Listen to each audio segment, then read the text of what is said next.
آپ تو دیکھیں 1 کلومیٹر بھی نہیں بنتا، جو دور سے جو نزدیک سے شہر سے آئے یہاں تک کہ کلومیٹر بھی نہیں بنتا درس حدیث میں آپ آئے۔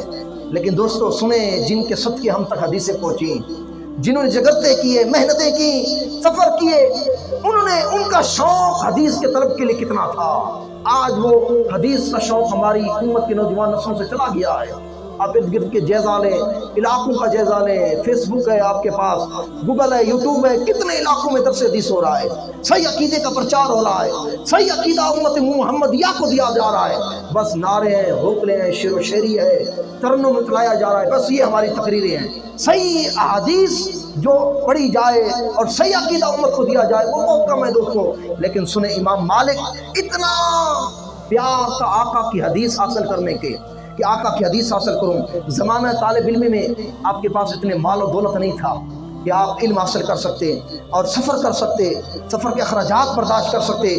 کتابیں خریدنے کا شوق تھا اور کتابیں لکھنے کا شوق تھا، حدیث کے لیے سفر کرنے کا شوق تھا۔ وہ شوق آپ نے کیسے پورا کیا؟ حتیٰ کہ آپ کے پاس جب پیسے ختم ہو گئے، آپ نے اپنے گھر کی چھت کی لکڑیاں اتار کر آپ نے کہا بغیر چھت کے رہنا گوارا کر سکتا ہوں، آقا کی حدیث کے بغیر نہیں رہ سکتا۔ اپنے گھر کی چھت کی لکڑیاں بیچ ڈالی، اس کے بدلے جتنی رقم ملی دوبارہ سفر پر نکل پڑے۔